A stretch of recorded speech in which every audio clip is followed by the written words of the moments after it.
In today's video, I'm going to teach you how to remove your Houzz account. If you've decided that it's time to move on from Houzz, maybe to declutter your online presence or just to take a break, this guide will walk you step by step through the process of deleting your account. To begin with, you'll need to visit the Houzz website.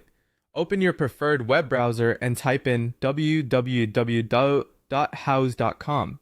If you're based outside of the US, simply go to your local site like houzz.co.uk or its equivalent. Once you're there, ensure that you're logged into your account. If you're not already logged in, enter your credentials on the login page to get started. Next, head over to your account settings. To do this, move your cursor to the top right corner of the screen where your profile picture is located. Give it a click and a drop-down menu will appear. From this menu, select Account Settings. This will direct you to a new page where you can manage your account details. Now let's focus on finding the Privacy Choices option.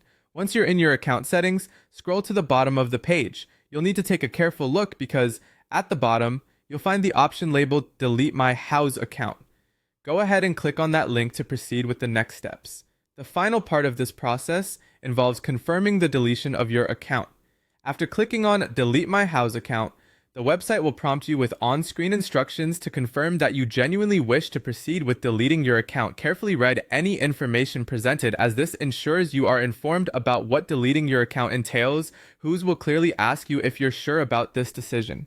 Once you confirm this step, all of your account data will be permanently deleted. Remember, once you delete your Houzz account, you won't be able to retrieve any of your saved projects, photos, or design ideas, so make sure to download anything essential before you go ahead with deletion.